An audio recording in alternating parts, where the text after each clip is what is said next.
20대 총선 후보 등록일이 일주일 앞으로 다가오면서 전국의 선거구별 후보 대진표가 속속 확정되고 있습니다.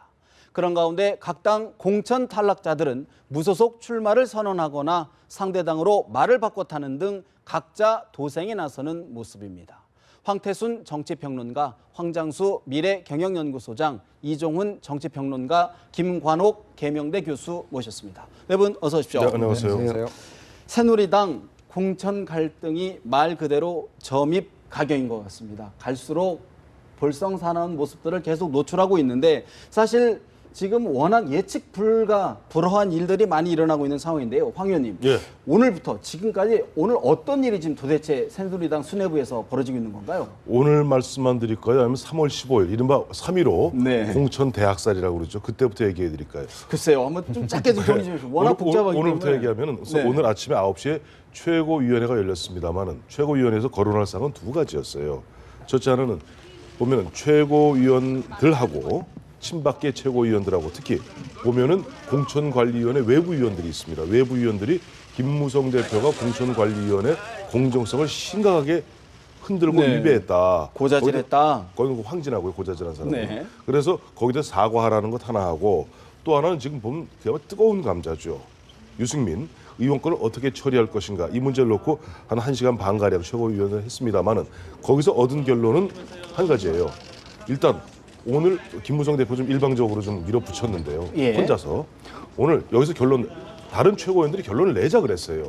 근데 여기서 결론 내기보다는 일단 2시에 예. 공천관리위원회를 열고 아직까지 보면 경선 결과들이 막 속속 한 40군데 나와 있는데 이걸 공천관리위원회에서 확정을 안 해주니까 당연히 이거 최고위는 의견을 못 할 거 아닙니까? 그렇죠. 그 40명 정도 지역에서 지금 이렇게 좀 쳐다만 보고 있어요. 이거 해야 되니까 2시에 그 공관위원회 열고 그다음에 9시에 최고위원을 다시 열자 하나 하고 예. 두 번째는 유승민 의원권에 대해서는 결정을 하자. 결정을 갖다가 할 수가 없다 우리가 할 수 없고 공천관리위원회에서 뭔가 결정을 해오면은 그것을 우리가 의결을 하든 아니면 제 의결을 갖다 요구하든 그렇게 하겠다. 즉 이른바 서로 이제 핑퐁 게임 치는 그렇게 거죠. 했는데 문제는 2시에 공천관리위원회가 못 열렸습니다. 왜냐하니까 외부 공관위원들이 김무성 대표가 사과하지 않는데 우리는 들어갈 수 없다. 그러다 보니까 당연히 이 경선 좀 확정된 부분들에 대해서 확정을 못 하고 있을 뿐더러 비례대표 지금 심사가 전혀 안 되고 있어요. 이런 상태에서 과연 저녁 9시에 그야말로 최고위원회가 열릴 수 있겠는가? 아주 불투명한 상태죠. 네. 사실 이런 상태라 그러면 이제 새누리당 리더의 리더십 자체가 지금 이렇게 흔들리는 상황 아닌데 어떻게 보십니까? 뭐 그거야 이미 이제 오래전부터 흔들렸던 것이고요. 그러니까 지금 이제 결국은 유승민 전 원내대표 문제 아니겠습니까? 예. 그 문제 가지고 지금 서로 의견이 다르다 보니까 이 지금 최고위 특히 김무성 대표와 그러니까 친박계 간에 사실은 갈등이 계속 이어지는 것이고 뭐 이한구 위원장이 친박계를 이제 대변하는 그런 이제 모습으로 이제 양상은 계속 되고 있는데 이런 식으로 그래봤자 뭐 선거를 안 치를 건 아니지 않습니까? 네. 그러니까 지금 이 순간에도 중앙선관위 시계는 돌아간다는 거죠. 그래서 언젠가는 결정을 내려야 되는 이제 그 상황인데 제가 보기엔 뭐 오늘 내일 특히 이번 주를 넘기지 않고 아마 결정을 내릴 겁니다. 가능하면 오늘 결정을 내리려고 그러거든요. 내일부터는 이제 토요일 주말로 들어가기 때문에 그럴 거라고 이제 생각이 되는데 저는 이런 식으로 공천을 마무리 짓는 것이 과연 새누리당에게 어떤 이점이 있나 이런 생각을 하게 돼요. 그러니까 뭐 여러분이 지금 함께 지금 48개 지역이 지금 함께 걸려 있긴 하나 결국은 유승민 전 원내대표를 지금 체육관 한가운데 딱 앉혀놓고 예. 지금 할복자살 하라는 거 아니겠습니까? 이한구 위원장 얘기가 그 얘기 아닙니까? 그러니까 결국은 당신 스스로 좀 나가든지 아니면 뭐 네. 불출마 선언을 하든지 이런 식으로 지금 이제 몰아세우고 있는 그런 형국인데 이거는 좀 인간적으로도 좀 너무 심한 게 아닌가 그렇게 좀 생각을 해요. 그리고 그 부분과 관련해서는 아마 대구 시민들도 야 아무리 그 유승민이 잘못했고 유승민이 뭐 공천 탈락을 시키더라도 이런 방식으로 시키는 건 좀 너무 심하지 않냐라는 생각을 전 당연히 할 거라고 보거든요. 그러니까 그런 그 민심을 빨리 헤아려서 정리를 하더라도 정리를 빨리빨리 해주는 게 좋고 그리고 유승민 전 원내대표권도 책임을 자꾸 미루지 말고요. 왜 자꾸 본인에게 책임을 떠넘깁니까? 이제까지는 그렇게 공천 관련해가지고선 그 공관위가 기세등등하게 이렇게 쳐낼 사람 쳐내고 하더니 왜 이 대목에만 와가지고 지금 이러냐는 거죠.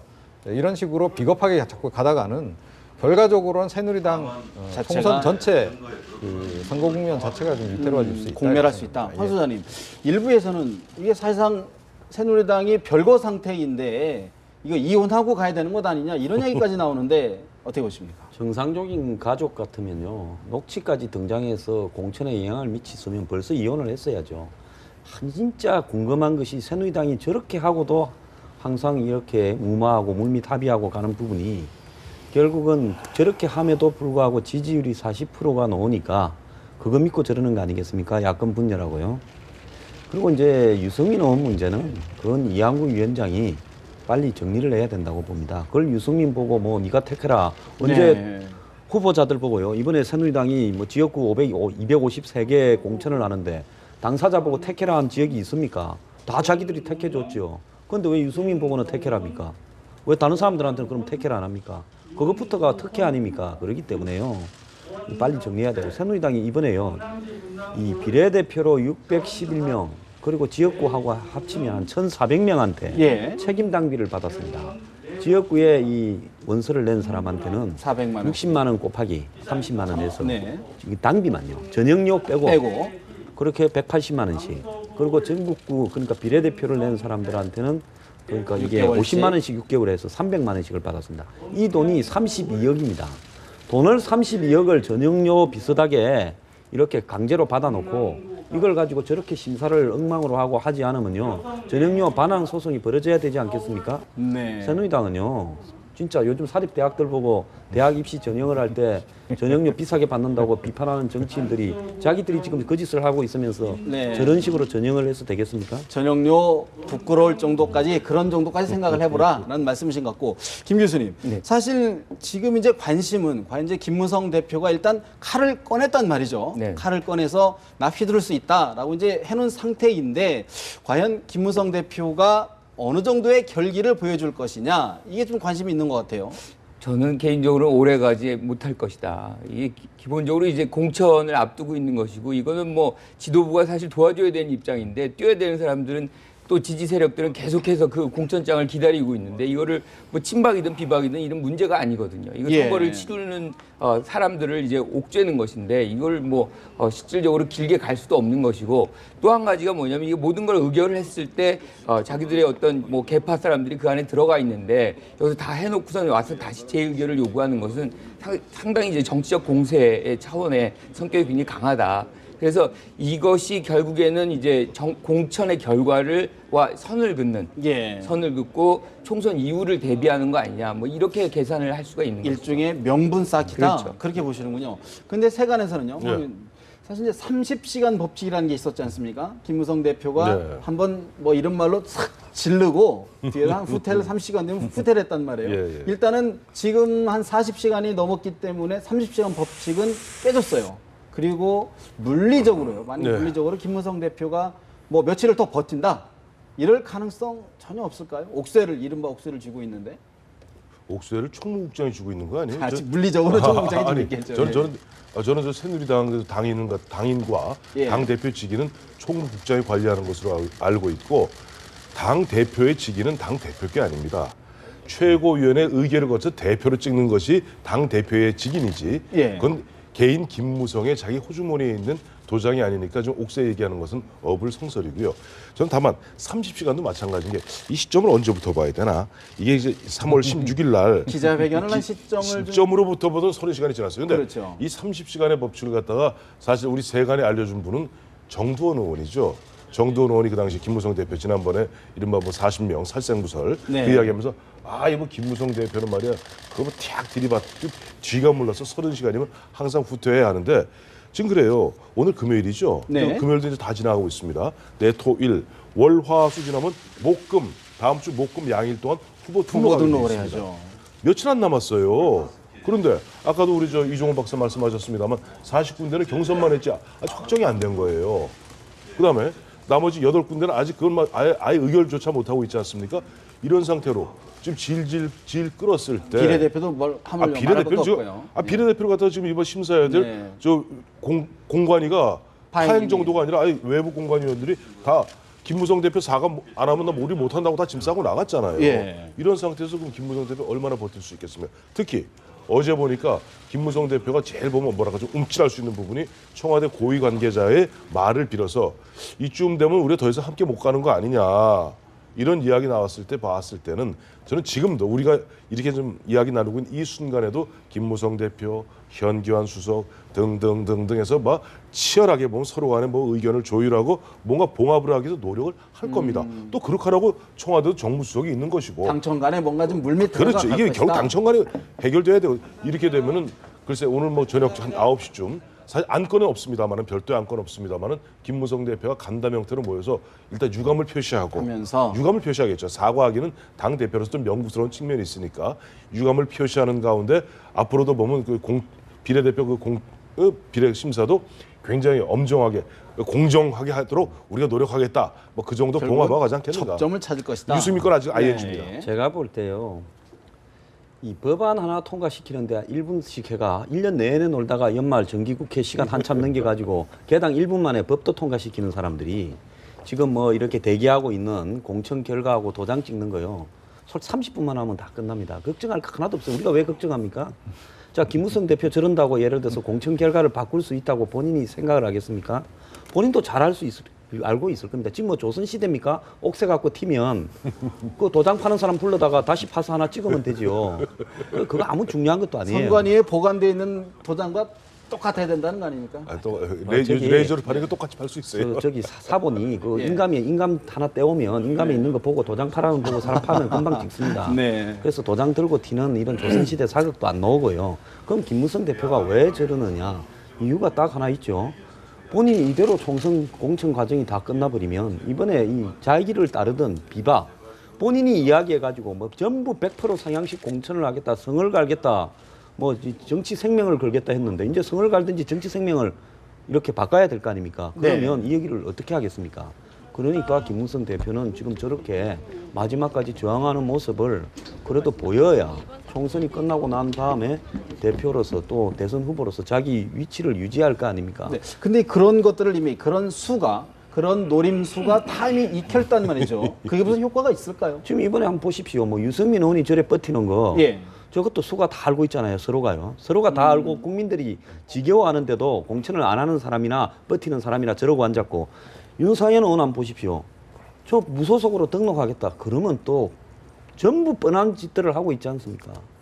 그럼에도 불구하고 그런 접점을 찾아갈 것이다. 결국에는 만약- 네. 유승민 의원에 대한 거취 문제가 이제 결국은 접점의 가장 키포인트가 되겠다. 이렇게 봐야 될 것 같죠? 네. 그래서 사실은 김무성 대표가 뭐 이번에 60시간이 될지 뭐 100시간이 될지는 모르겠으나 뭐 일단 기록은 경신하신 것 같아요. 그렇긴 한데 과연 끝까지 버텨낼 수 있겠는가? 끝까지 버텨내지 못하면 역시 김무성이다라는 얘기가 나올 수밖에 없을 거다라고 생각합니다. 예. 가장 결정적으로는 유승민 전 원내대표를 끝내 지켜내지 못한다면 그조차도 그럼 뭐 사실은 그럼 당신이 그럼 지킨 게 과연 뭐냐라는 얘기가 나온다는 거죠. 그러니까 지키려고 노력했다? 아니 뭐 그게 무슨 의미가 있는데 이렇게 되는 거 아니겠어요? 결국 공천장 다 못 받은 분들 입장에서는 예. 과연 이 사람이 뭐 말만 했지 실제로 나한테 아무것도 안 줬다 그러면 그 사람을 믿고 따르겠습니까? 그런 지점이 이제 분명히 있는 거죠. 그래서 다분히 이제 그렇기 때문에 이제 면피성 그 행위가 그러면요. 아니냐 이런 얘기들이 좀 많이 나오고 김무성 대표 입장에서는요. 김무성 대표 입장에서는 유승민 의원의 공천을 말 그대로 좀 쉽게 해서 살리는 게 더 유리합니까? 아니면은 배제시키는 게 더 유리합니까? 살리는 게 유리하죠. 그건. 살리는 게 유리하다? 네, 살리는 게 유리한데 과연 그걸 관철해 낼 수 있을까? 있겠는가? 거기에 그게 이제 의문점이 사실 납니다. 국민 모두가 지금 그거 지금 지켜보고 있는 거 아닌가요? 그런데 그조차도 못 지켜낸다라고 전제하면 에이 뭐 역시나 이렇게 되는 거죠. 사실 그러면 결국 유승민 의원 입장에서는요. 지금 버틸수록 사실 뭐 버티면 버틸수록 오히려 이상하게도 지지율이 좀 올라갑니다. 여권 내 벌써 2등 지지율이라는 조사까지 나왔는데 참 우문입니다. 유승민 의원 지금 거취를 압박을 받고 있는데 어떤 선택을 해야 될까요? 뭐 아까 말씀하신 대로 김무성 대표는 시간이 자기 편이 아니고요. 반대로 유승민 의원은 자기 편입니다. 기본적으로 이제 이 공관위에서 실질적으로 공천을 해야 되는데 하지 않고 있는 거죠. 그러니까 이건 뭐 선택을 누가 하느냐의 문제죠. 유승민 의원은 자기가 쫓겨나는, 즉 강제에 의해서 나갈 때 오히려 어떤 나가서 이후에 어떤 명분과 세력을 쌓는데 좀 더 유리하다고 보는 겁니다. 동정여론을 그렇죠. 좀 얻는 게 유리하다. 그렇죠. 그리고 뭐 그런 상황에서 좀 더 세력을 규합할 수 있는 것이고 예. 그래서 이제 그런데도 불구하고 이제 공관위가 그렇게 하지 못하는 이유는 예. 기본적으로 기본적으로 이제 이 유승민 의원에게 공천을 안 준다. 이거는 이제 대구 경북의 어떤 민심을 분열시키는 그런 효과는 반드시 나올 수밖에 없는 것이고요. 예. 또 한 가지는 기본적으로 이제 이 지지 세력의 어떤 응집도가 수도권 부분까지도 흔들 수 영향을 미칠 있다. 수밖에 없는 것이고. 오늘 사실 이제 여론조사 결과가 나왔는데요. 갤럽이요. 예, 갤럽에서 보니까 참 일반적인 상식하고는 약간 좀 동떨어진 것 아닌가 하는 느낌이 드는데 아, 저는 지금 다 와닿던데요. 그래요. 새누리당이 지금 굉장히 혼란스러운 상황인데 오히려 지지도가 더 정당 지지도가 더 올랐습니다. 위기의식을 느끼면 아무래도 전통적 지지층은 결집하죠. 네. 특히 보면 이번에 한국갤럽 같은 경우 매주 하지 않습니까? 지난주에 새누리당이 대구 경북에서 새누리당 지지 61%였습니다. 일주일 만에 9%포인트가 또 70%입니다. 뭐냐니까 지금 유승민 파동을 겪으면서 우리는 그냥 수도권에서 만연하게 봤을 때는 뭐 대구 경북 문심이 흔들리고 어쩌고 저쩌고 얘기하지만 천만의 말씀입니다. 똘똘 뭉치고 있다. 똘똘 뭉치면서 아까 조금 전에 얘기하셨던 유승민 의원의 그 리얼미터죠. 혹시 자료 있으면 좀 띄워주시기 예. 바라는데 리얼미터에서 보니까 언젠가요? 이게 그러니까 3월 14일, 15일 양일간 보니까 전국에 1,015명을 나오나요? 있습니다. 예, 있어요? 자료가. 예, 그거- 말씀 주시면 됩니다. 예, 그러면 저희가. 거기 보면 뭐라고 나오냐니까 예. 김무성 대표가 여권 내 지지가 19.3, 예. 2등이 18.7인데 이 설문지를 갖다 보시면요. 지금 보시는 자, 바로 저게- 화면이 황현님 말씀하시는 건데 잘 설명을 해드리고 잘 보세요. 이게 질문을 할 때 따로따로 묻습니다. 예. 문 2번 문항에 김무성, 김문수, 나경원, 남경필, 오세훈 11명이죠. 11명은 새누리당 대권주자 11명을 대상으로 예, 유권자한테 물어봤더니 1,000명한테 묻습니다. 그러니까 당연히 역선택이 있는 거예요. 역선택을 바로 그 구체적 자료가 이 리얼미터 그 세부 자료에 딱 보면 뭐라고 나와 있냐니까 밑에 이제 보면 해석이 나오죠. 해석이 나오는 게 아니라 이게 딱 도표가 주석, 있습니다. 예. 보면은 새누리당 지지층이 431명입니다. 즉 1,000명으로 갖다 이제 물론 이거 조정을 한 거죠. 예. 1,000원에 15명, 1,000명으로 조정했을 때 431명, 43.1%가 새누리당을 지지하는데 새누리당 지지층 중에서 김무성이 34.8% 1등, 예. 유승민은 3.6%로 8입니다. 11명 중에 8이에요. 예. 새누리당 지지층에서는 유승민은 인기가 폭 나가고 있습니다. 아. 그런데 왜 전국적으로 18.7이 나오느냐? 자, 여기 민주당 지지층이 281명인데 281명 중에서 29.2%가 유승민을 택하고 있습니다.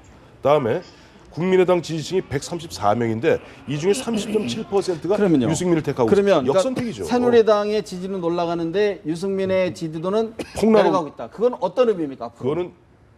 이거는 뭐냐니까 아까 우리 김 교수님 지금 새누리당이 택할 수 있는 카드는 딱 두 가지밖에 없어요. 컷오프 시키거나 네. 아니면은 경선을 붙이거나 또 제일 좋은 그러니까 이양구 위원장이 얘기해서 제일 좋은 방안은 유승민 의원이 알아서 불출마 선언해주기 제일 고마운데 그건 절대 할 일이 없으니까 할 수 있는 것은 컷오프나 경선인데 예. 지금까지 이 질질 시간을 끌었던 것은 경선을 했을 때 유승민이 이길 가능성이 높다고 봤기 때문에 여태가 질질 끈 거예요. 시간이 가면- 컷오프를 시키면은 이건 희생양 이미지 코스프레를 할 수 있거든요. 그러니까 끄는데 지금 한국갤럽의 조사라든가 리얼미터에서 나타난 유승민 의원에 대한 보수층의 그런 어떻게 보면 싸늘한 반응들로 봐서는 이거는 좋다. 그렇다면 경선을 한번 해보자 했을 그렇게 몰고 갈 가능성도 배제할 수는 있다. 없다고 경선에서도 저는요 그거 예. 다 엉터리라고 보고 황 박사님 말씀이 엉터리가 아니라 예. 새누리당이 공천을 임하는 태도가 엉터리라고 봅니다. 왜 엉터리라고 보느냐? 아니 자신이 있으면요 빨리 그냥 날려버려가 무소속으로 나오면 거기 그 이재만이 공천해서 붙으면 될 거 아닙니까? 예. 뭔 자신이 없어서 그놈을 들고 주무르면서 아니, 그 저렇게 역할을 이야기하는 무서워- 아니 새누리당 지지도는 올라가고 유승민은 내려간다면요. 그러면 발표해서 아니, 유승민이 일찍 컷오프 시켜버리면 될 거 아닙니까? 주변에 있는 예를 들어 주변에 있는 분들이 같이 동반 이게 이런 게 있더라고요. 보니까 주변에 좀 이 분위기가 여권 예. 분위기가 이른바 강력파. 아까 지금 우리 황 소장 얘기하는 그와 같은 그래 이거 가지고 컷오프 시키고 좀 무소속 나오라 해라 그러면서 대고에다 대고 그러면 자 유승민이 택할래 박근혜 택할래 정권법으로 가자는 쪽도 있는데 청와대 참모 몇몇이 보니까 거기에서 혹시라도 아니 청와대 참모는 공천에 관여 안 한다면서 뭐 어떤 청와대 참모가 등장해요. 아이고 참 다 알면서 이러시면 안 아, 됩니다. 제 이야기 좀 예, 마치고. 예. 그래서 제가 볼 때는 새누리당이요.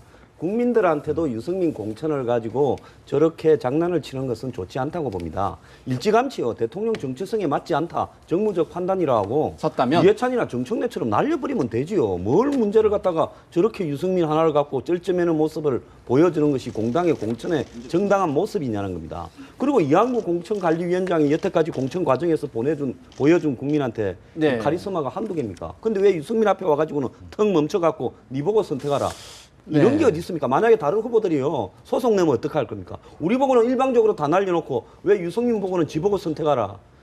참 우리 황 일종의 참 소송 좋아하세요. 공당이에요. 저는 소송을 한 번도 내본 적이 네네네, 없어요. 네. 뭐 엄청 당해봤지만은 그래서 공당에 공관위원장이 이렇게 처신하면 안 되는 겁니다. 그래서 국민들 앞에요 더 이상 이런 모습 보이지 말고요. 지금이라도 오늘 중에라도 빨리 탄원을 발표하고 내려야 된다. 끝내세요. 뭐가 두려워서 그럽니까? 뭐가 두려운 것 같습니까? 두려운 게 있죠. 그러니까 이제까지 진행한 공천이 그렇게 공정하지 않았기 때문에 지금 저러는 거 아니겠습니까? 만약에 이제까지 공천이 공정했고 그것에 대해서 다들 대부분들이 탈락한 사람들도 승복을 하는 그런 분위기였다면 내지는 국민들이 보기에 새누리당 공천 이번에 참 잘했네 그런 평가가 나왔다면 이 지점에서 이렇게 망설이지 않죠. 그런데 알겠습니다. 지금 새누리당 공천 관련해서 이번에 굉장히 말이 많습니다. 그러니까 당 내에서도 이건 너무 친박 공천을 해도 이건 너무 심하겠다라는 얘기가 당 내에서도 지금 많이 나올 뿐만 아니라 당 밖에서 보기에도 네. 이건 좀 너무 심한 거 아니냐는 얘기가 나오다 보니 이 지점에서 지금 여론의 눈치를 보고 있는 거죠. 알겠습니다. 사실 워낙 좀 거친 면이 공천 과정이 좀 거칠게 이루어졌다는 지적이신데 사실 그렇다 보니까 지금 낙천한 분들이 계속 무소속 내지는 타당으로 가서 출마를 좀 선언하고 있어요. 저희들이 새누리당에서 낙천한 분들의 탈당의 변을 잠시 들어보겠습니다. 8년 전 당시 박근혜 당 대표는 국민도 속고 나도 속았다라고 절규하셨는데 오늘 저는 안상수도 속고 국민도 속았다고 이한구 위원장에게 절규합니다. 4월 13일은 이한구를 심판하는 날입니다. 저는 이제부터 한 달 동안 당을 떠납니다. 새누리당 당적을 내놓고 띱니다. 이 길은 제가 처음 가보는 길입니다. 이름도 낯선 무소속의 길입니다. 따로 의논하지 않았고 미리 제 입장이 이렇게 정리됐고 오늘 이 시각에 발표할 것이라는 것을 알려드렸습니다. 잘 알겠다고 용기 있게 당당하게 하라고 그렇게 이야기했습니다. 유승민 전 원내대표 조혜진 의원에게 당당하게 해라 이런 말을 했다까지 전했는데 안상수 의원 같은 경우는 나도 속고 안상수도 속았다. 조혜진 의원 한 달 동안 당을 떠나겠다 시점까지 못 박았습니다. 교수님. 자, 지금 이런 탈당의 어떤 세력화가 가능할까요? 일각에서 뭐 비박연대도 가능할 것 아니냐라는 조심스러운 관측이 나오는데 어떻게 보십니까? 비박연대가 되려면 구심점이 뚜렷한 구심점이 있어야 되는데 지금 구심점이 없기 때문에 그런 거는 만들어지기 어렵고 예. 무소속 연대 비슷하게 이제 만들 수는 있을 거예요. 근데 지금 새누리당에서 이제 컷오프된 분들이 나와서 근데 영남 지역에서 어디 다른 당으로 가긴 굉장히 어렵고 진영 의원 같은 경우도 굉장히 예외적인 그런 부분이죠. 근데 지금 이런 과정을 보면 우리 한국 정당 정치에서 정당이 굉장히 수단화되고 있다. 예. 그러니까 뭐 이렇게 공천을 받고 당선을 되기 위한 하나의 수단인 것이고 따라서 뭐 그게 끝나버리면 또다시 이제 자기 복귀하고. 원하는 대로 복귀하고 뭐 이런 것들이 계속 반복된다면 한국의 정당 정치라는 건 안정화되기 굉장히 요원하다. 그럴 수밖에 없는 상황인 것 같습니다. 그렇군요. 사실 지금 예를 들어서 홍 의원님 이게 네. 어떤 세력화까지는 안 된다 하더라도 수도권이라든가 아니면 영남권에서 이른바 다야 구도가 아니라 다여 구도가 형성이 되면 선거 판세에 좀 어느 정도 영향을 줄 수 있을까요? 별로 영향 거의 없습니다. 없다. 왜냐니까 이렇게 보시면 2000년에 당시 야당이었습니다. 한나라당에서 이회창 총재가 대폭 그야말로 공천 2.18 공천 학살을 합니다. 어마어마하게 학살했죠. 그때 이제 김윤환, 뭐 신상우, 이기택 이런 분들이 나가서 만든 게 민국당이었고 당시 DJ 쪽에서 김상현, 후농 김상현 등을 쳐서 민국당의 틀에 모였어요. 심지어는 허화평시까지 모였습니다. 예. 민국당이 어마어마하게 태풍이 일으킬 줄 알았는데 죄송하게도 저 강원도에서 한승수 의원 한 분, 비례대표에서 강숙자 의원 한 분, 실제 보면은 그와 같은 제3회 네. 이른바 하나 낙천된 사람들끼리 모여서 그것이 무슨 당이 됐던 다음에 뭐 무소속 연대가 됐던 무소속 연대 사실 현저 불가능해요. 구심점이었기 때문에 그렇다는 그건 말씀. 뭐냐 아까 우리 교수님 말씀하신 대로 2008년은 예외적인 경우입니다.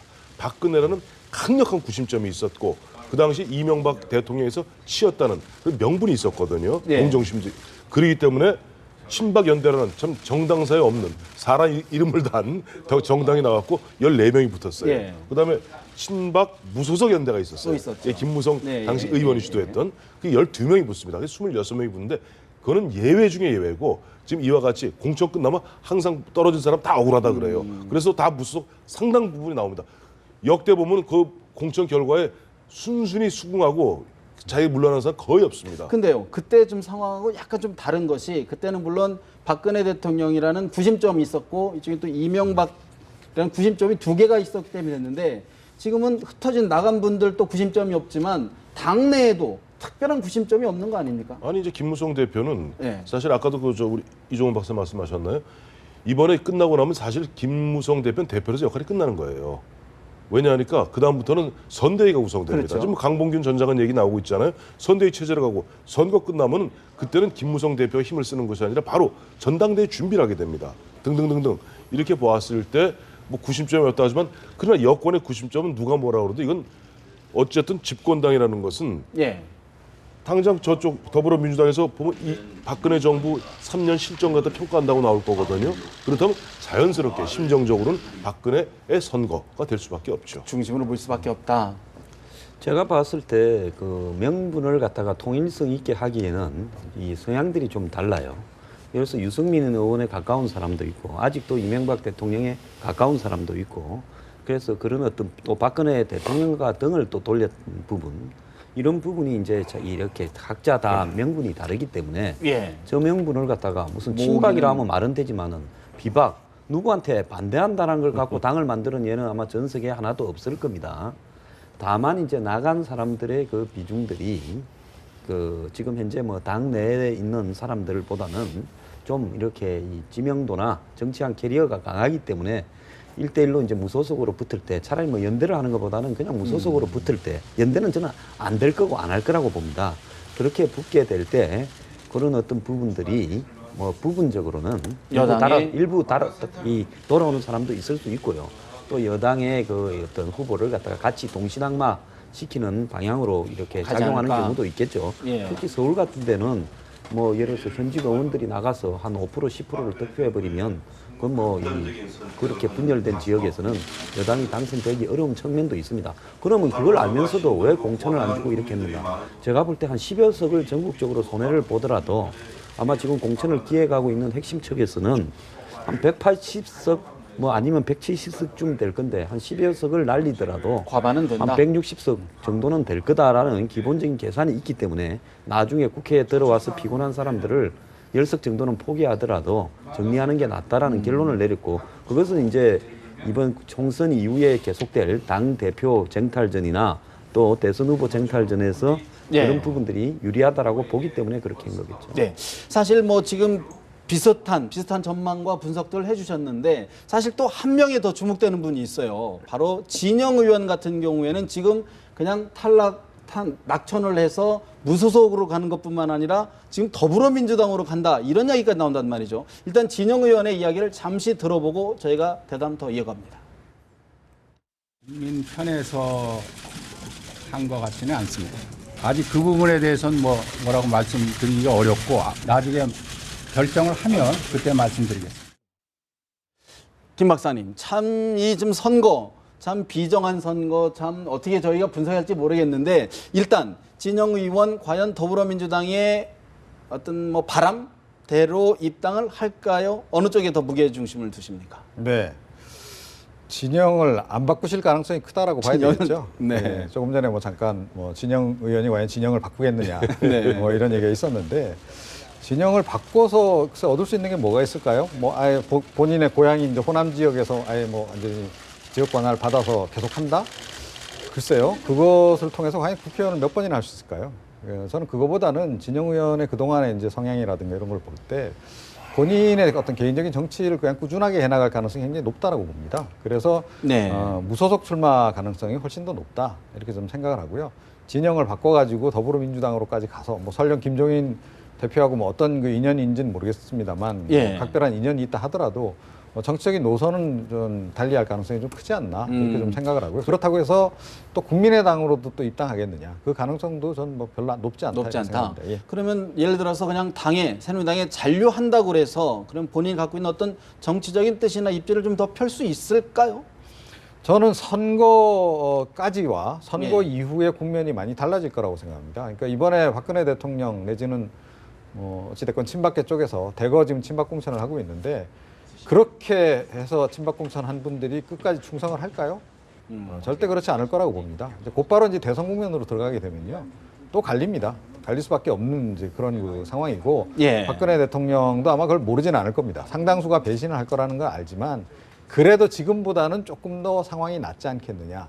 국회 운영 또 이 당청 관계를 본인 주도로 끌고 가기 조금 더 유리하지 않겠나라고 해서 사실은 이번에 친박 공천을 저렇게 밀어붙이는 거지. 네. 그 이후 상황은 상당히 바뀔 수 있다. 그리고 유동적이다. 진영 의원 같은 경우에는 만약에 살아서 다시 복귀했을 경우에는 당내에서 당연히 재평가가 충분히 이루어지고도 남을 그런 네. 그 인물이라고 저는 생각합니다. 김종인 대표 같은 경우는 입장에서는 좀 진영 의원이 합류를 해주면 힘이 될 거다라는 기대가 있을 터인데, 김 교수님, 지금 사실 더불어민주당의 어떤 세력, 이제 공천이 대략 마무리가 된 상황인데 전반적으로 보니까 김종인 대표의 어떤 친위 세력이랄까 이런 분들이 좀 늘었다. 그리고 친문 계열, 이른바 이렇게 늘었다. 이런 좀 세력 재편이 이루어졌다는 이야기가 나오는데 어떤 이야기인가요, 이게?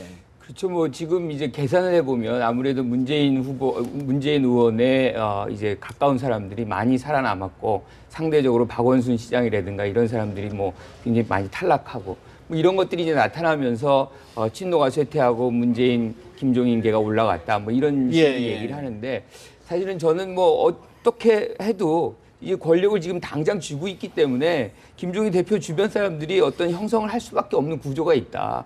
그리고 문재인 대표는 그 과정 속에서 자기 것 다 건지고, 근데 친노 세력이 사라지느냐? 저는 그렇다고 보지 않습니다. 그렇지 이게 20년이 되어 있는 지금 세력이기 때문에 사실 친노가 지금 선거 전이고 선거 과정이고 그러기 때문에 침묵을 하고 있는 것이지, 이게 나중에 뭐 전선이 형성된다 그러면 친노 세력이 다시 등장할 가능성이 수면 아래에 그냥 잠복했을 뿐이다. 있을 뿐이다. 그런 분석이시네요. 저는 좀 달리 봅니다. 그러니까 지금 그 선거 막판으로 갈수록, 공천 막바지로 갈수록 친문 공천이 아주 노골적이고 더욱더 기승을 부리고 있다. 근데 김종인 대표의 색깔은 점점 더 지워지고 있다고 보거든요. 최근에 어떤 일이 있었습니까? 최재성 의원 지역구의 조홍천 전 비서관을 네. 이제 공천을 했습니다.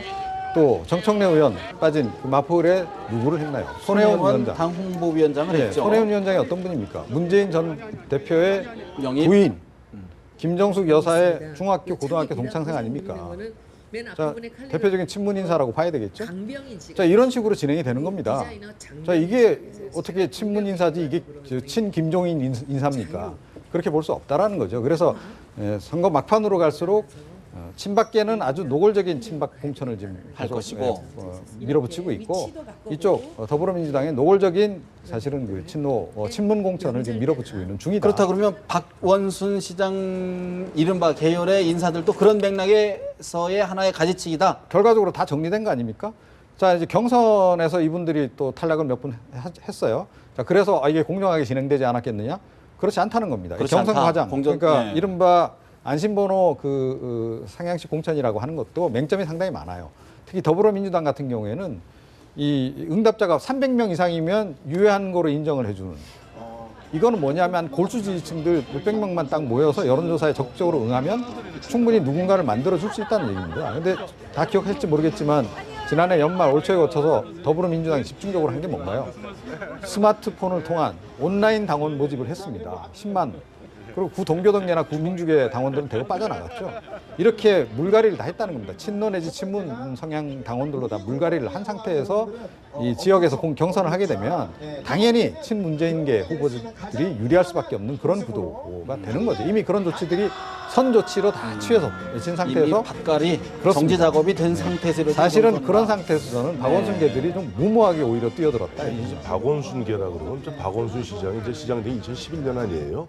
이제 5년 동안 5년 동안 박원순 시장이 시정을 하면서 거기 주변에 있던 일종의 뭐 참모진 주로 참모진, 예. 운동권 출신이지만은 이제 반 테크노크라트가 된 이 참모들이 내려갔는데 생각을 해보세요. 정치라는 것은 각 지역에서 발로 뛰어야 됩니다. 이분들 이번에 보니까 친문들, 친노들, 뭐 친노가 이제 친문으로 좀 진화하고 있는데 친문들이 많이 됐다는데 그 사람들 보세요. 어쨌든 현역 의원이거나 당협위원, 지역위원장이죠. 지역위원장이거나 어쨌든 그 지역에서 짧게는 한 뭐 4년, 길게는 뭐 10년 이상 예. 표밭을 일궜던 사람들이고 지금 이번에 박원순 시장 측근이라고 내려간 사람들은 대부분 보면은 그 지역에 뿌리가 없는 사람들이에요. 그러니까 어떻게 보면 그 과정에서 상당히 보면은 쓴 기동민 전 정부 부시장 부시장 정도가 살아남았고 그래도 사실 재작년에 저 언론 좀 탔잖아요. 그래서 좀 그 귀에 익을 정도고. 그다음에 아까 말씀하셨던 그 이제 보면은 물론 보면 그 이번 작년에 스마트폰으로 많이 인터넷 당원 인터넷 했습니다만은 항상 승부는 이제 중앙위원회에서 나는 거거든요. 한 500명 됩니다. 500명 핵심은 뭐냐니까 500명 중에서 253개 지역위원장. 지구당위원장이 옛날로 얘기하면 예. 이 지역위원장은 원내가 됐든 원외가 됐든 상관이 없어. 똑같아. 표씩. 한 표씩이기 때문에 나머지 이제 기초단체장 광에 있는데 253명이 거의 절반에 이릅니다. 500명 중에.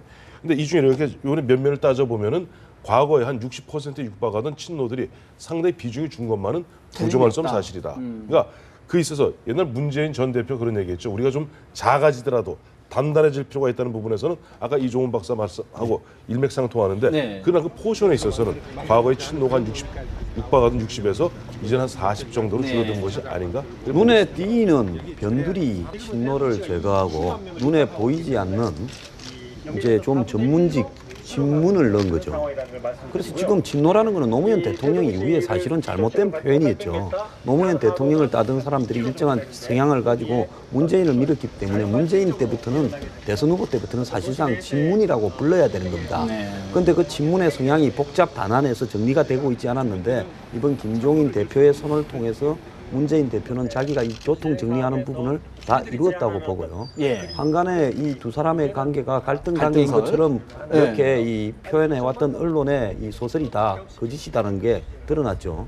결국은 이번에 문재인 대표가 한 30명 정도를 영입한 사람들 중에서 사실상 문재인 대표가 관여했거나 손혜원 씨 같이 당에 일찌감치 들어와 있던 이런 사람들이 곳곳으로 다 배치되어 가고 비례대표 공천에서 그런 사람들이 더 배치가 될 겁니다. 그러면서 뭐 몇 명은 김종인 대표의 그 몫으로 예. 대당이 될 수는 있겠지만 그것이 큰 흐름을 갖다가 이렇게 자주지 그렇다면 못할 정도로 가는 것 같아요. 손혜원 당 홍보위원장의 마포갑 정청래 의원 지역에 지역 공천한 거에 대해서는 어떤 의미로 보십니까? 그것은 정청래 의원한테 예. 어제 뭐 김종인 대표가 정청래 의원을 만나서 뭐 오찬인가 하면서 위로를 하고 고맙다라고 하면서 이 사람을 꼽겠다라고 상의를 했다는 거 아닙니까? 정청래 의원 입장에서는 다음에 그 지역구를 환원하기에 좀 편안한 사람이 좋다는 거예요. 비례대표를 갈 줄 아는 사람을 갖다 일로 보낸 거 아닙니까? 그렇죠. 즉 뭐 본인이 전문성이 있고 정치적 권력 의지가 그렇게 강하지 않은 사람을 당에서 부탁을 해서 보냈는데 다음에는 당신이 또 다시 오고 이분은 뭐 한 번 하고 만다더라. 이렇게 교통 정리를 할 수 있는 분을 보냈겠죠. 자, 여기에서 이제 우리가 봐야 될 거 이번에 이제 굉장히 상향식이라고 문재인 대표와 김무성 대표가 9월 30일인가 기자회견을 해가지고 뭐 발표한 게 있지 않습니까? 예. 근데 이 부분에 대해서요. 지금 모집단이 오염되어 있는데 거기 오염된 모집단에서 예를 들어서 전화를 걸어가지고 무슨 1000명을 채우든 200~300명을 채우든 그것이 과연 상향식이라고 할 수 있느냐? 이미 왜곡되어진 이 모집단을 가지고 이 여론조사 회사에 대행해서 결론이 거의 유도되도록 가는 겁니다. 이런 부분에 대해서요. 언론들이 거의 주목을 하지 않고 이렇게 방치하고 있는데 이렇게 가면요. 앞으로 정치판이 한 2번만 더 여론조사로 후보 뽑는 행태가 점점 굳어지게 되면 아마 해먹는 사람 계속 해먹는 쪽으로 가게 될 근데 겁니다. 그 지점에서요. 고민되는 부분이 예를 들어서 여론조사도 그런 오점, 허점, 맹점이 있어서 안 된다. 또 공천위에 있어서 공천하면 이거 밀실 전략 공천이다. 이렇게 한단 말이죠. 자, 그럼 어떻게 힘들고 어렵더라도요. 예. 진성당은 책임당원으로 가도록 선관위나 이런 쪽에서 요구를 하고 국회의원들을 법을 고치게 해서 선거법을 고치게 해서요. 예. 일찌감치부터 진성당원인가 아닌가를 갖다가 구별을 해서 진성당원을 위주로 한 정당으로 가야죠. 옛날에 뭐 좀 종북이라서 문제였지만 통진당. 통진당은 그렇게 했고 지금도 정의당은 그런 성향이 강하고 또 원외 그 각종 진보 정당들은 그렇게 하고 있는데 왜 기성 정당들만 그렇게 하지 않으면서 상향식을 팔아서 사기를 치고 있느냐. 대국민 사기극이죠. 이 부분에 대해서는 언론이 문제를 부각시켜서 네. 이번 공천에 뭐 친박이냐 친문이냐 이것만 갖고 이야기할 게 아니라 과연 상향식으로 이렇게 공천을 하는 그것은 보수가 꼽는 것보다도 사실은 더 나쁠 수도 있다는 겁니다. 어떤 절차적 정당성만 부여해주는 꼴이 된다 예. 그런 말씀이시군요. 뭐 상향식이 나쁘다라고 얘기할 수는 없습니다. 왜냐하면 이게 지금 여론조사라는 아주 무슨 번호를 받고 굉장히 이제 빠르게 아주 짧은 시간 동안에 하기 때문에 이런 부작용들이 나오는 거지. 이거를 굉장히 이제 제도화를 하고 이걸 몇 년에 걸쳐서 이걸 미국식으로 뭐 어느 날까지는 뭘 하고 뭐 이게 다 정해져 있다 그러면 사실상 이 확실성, 불확실성이 낮아지면 사람들의 신뢰도도 높아져 가는 것이고 그런 부분에서 예컨대 뭐 진성 당원도 몇 퍼센트, 뭐 여론조사 몇 퍼센트 이런 식으로 이제 지혜를 모아서 이걸 여야가 막론하고 같은 테두리 속에서 이걸 굴러가게 하는 선거법을 같이 만들어서 하면 이런 지금과 같은 양쪽이 모두가 다 파산 지경 아닙니까? 그렇죠. 이런 것들을 좀 막을 수 있는 제도화가 좀 필요하고 그래야만 이제 정당 정치가 좀 안정이 될 수 있다. 저는 사실은 예. 김무성 대표가 오픈 프라이머리 하자 그랬을 때 현실과 동떨어진 얘기인데 오픈 프라이머리 하려면 우선 양당부터 시작해갖고 중앙당을 없애세요. 맞습니다. 미국에 중앙당 있습니까? 없죠. 그런 제도가 없습니다. 없죠. 네. 그야말로 아까 얘기했던 진성당 정말 진성당원들이 그야말로 평상시에 내가 늘 보면 관심 갖고 있다가 뭐 선거 때 되면 그 커미션 만들어가서 거기서 코미티 만들어서 거기서 뽑는 거지. 이런 식으로 중앙당이 있는 세상에 그래서 국고보조금 통통 받아갖고 1년에 800억씩 국고보조금 받아가면서 400억이죠. 선거 때니까 800억이지만 네네. 이래 받아가면서 또 뽑는 거는 여론조사로 뽑겠다. 세상에 여론조사는 기본적으로 오차가 있습니다. 표본 오차. 알겠습니다. 이런 사실 이런 말도 안 되는 얘기들이 저희가 벌어지는 이 참 것뿐이에요. 정당 민주주의 절차까지 논하기에는 오늘 참 너무 무게가 너무 두꺼운 것 같고요. 자, 우리 김 박사님. 사실 지금 조성이입니다. 이 박사님 죄송합니다. 자, 지금 더불어민주당의 고민 중에 하나가 시원하게 지금 공천 낙천은 해놨어요. 낙천을 해놨는데 후발 주자 거기를 채원을 어떤 지금 주자들을 찾고 있지 못하고 있는 거 아닙니까? 시간 얼마 남지 않았는데. 이 대목에서 이제 제기할 수 있는 의문이 이거 아닙니까? 왜 인재 영입을 하다가 갑자기 중간에 뚝 그쳤나요?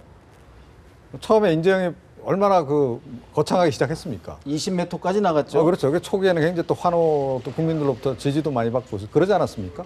끝까지 좀 더 나갔어야 되는 거죠. 어느 정도는 물갈이폭도 좀 정하고 물갈이폭에 이제 맞게끔 새로운 인재를 어떤 유형의 인재들을 기준하에서 영입을 해서 할 거냐. 근데 사실은 인재 영입도 다분히 중구난방으로 이루어졌고 그러니까 인기인 위주로 당장 보기 좋은 그런 포장에 이제 일단 주목해서 일단 그런 데 주력을 했고 그러다 보니까 개념 없이 어떻게 보면 컨셉이 제대로 확립이 안 된 상태에서 진행이 된 거고요. 예. 이제 그런 상태에서 이제 컷오프를 시키다 보니까 여기저기 이제 빈자리들이 생기는데 관심 있는 적이 이해찬 의원, 전병헌 의원, 오영식 의원이 아무래도 이제 가장 좀 주목되는 분들의 포인트인데 네, 맞습니다. 어떻게 해야 될까요? 그러니까 그 부분과 관련해서 지금 이제 고민을 하는 거죠. 그러니까 어떤 좋은 분들을 지금 이제 보내야 되는데 마땅한 사람이 없는.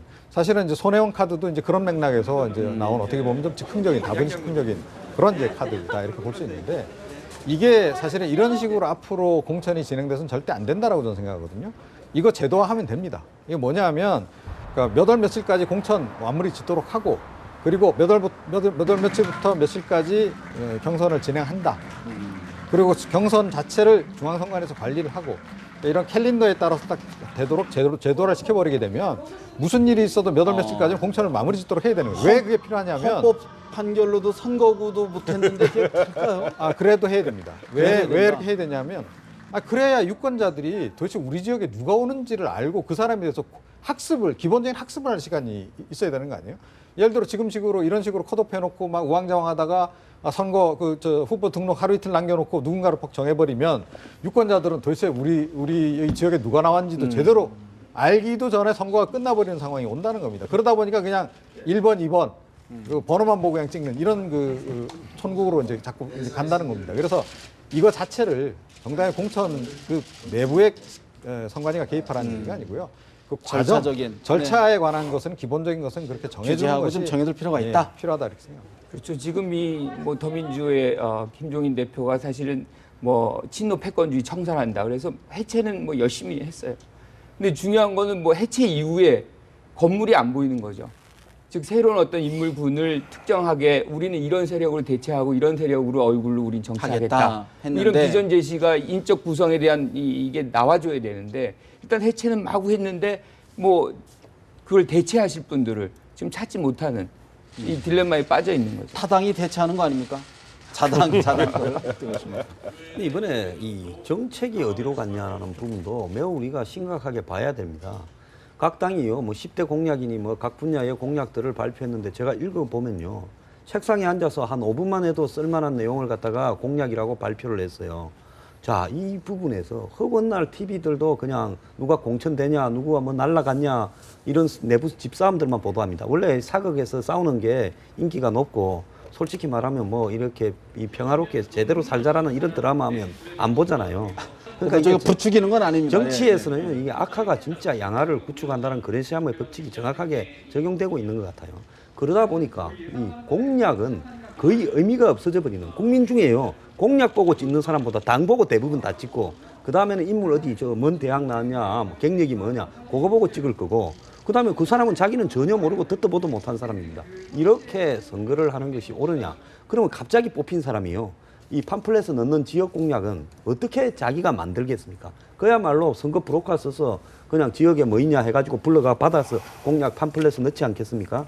이런 식의 선거는요, 이 국회의원이 지역의 대표라는 의미도 없애버리는 거예요. 알겠습니다. 참 근본적인 문제를 오늘 황 소장님께서 오늘 많이 지적을 해주시는데 앞으로 가야 될 길로 저희가 좀 하고 한 가지만 마지막으로 짚어보고 좀 마무리를 해야 될 것 같습니다. 국민의당 이제 부자연 의원이 이제 입당을 해서 교섭단체 21석이 됐어요. 예. 일각에서는 이게 도움이 될 것이다. 금전적으로. 금전적으로 일각에서는, 도움되죠. 예, 그리고 정체성의 문제에 또 혼란을 빚을 것이다. 이런 얘기가 나와요. 어떻게 분석하십니까? 둘 다죠.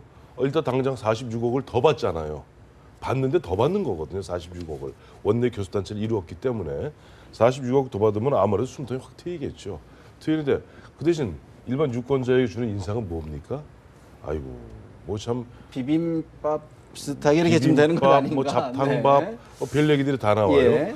그러다 보니까 아무래도 선거를 막상 치를 때는 뭐 힘들 거고 저는 그래죠. 안철수 좀 대표 주변에 이제 저 정치 참모들이 네. 있지 않습니까? 이분들이 보니까 상당히 지난번에 이태규 씨도 마찬가지입니다만은 이번에 비례대표에 좀 많이 관심이 많은 것 같아요. 비례대표가 대략 보면 이제 정당 지지율에 따라 되기 때문에 정당 지지율에 따르면 대략 한 7석 정도가 국민의당 올 가능성이 있거든요.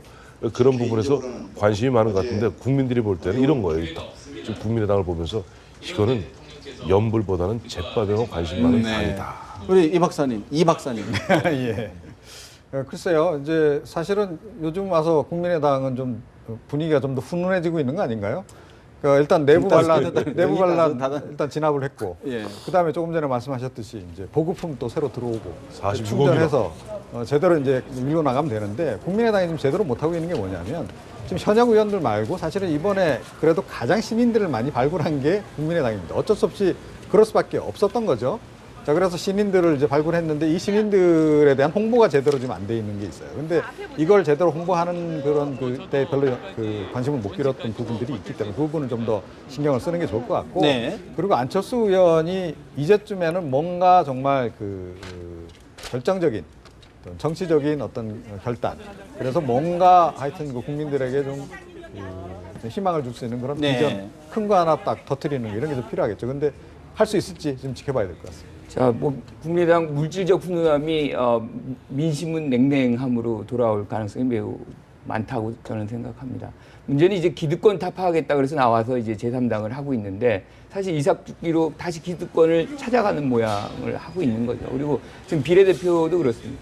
비례대표에 127명인가 지금 지원을 하고 있는데 문제는 이제 거기서 공관위에서 일하던 분들도 사표를 쓰고 이게 이제 새 정치냐 이거예요.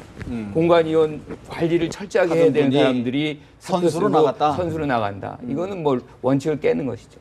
저 당의 당규에 해당 그 선거에 공천 관리를 하던 사람은 이 출마하지 못한다 비례대표로 되어 있는데 사표를 내었으니까 괜찮다.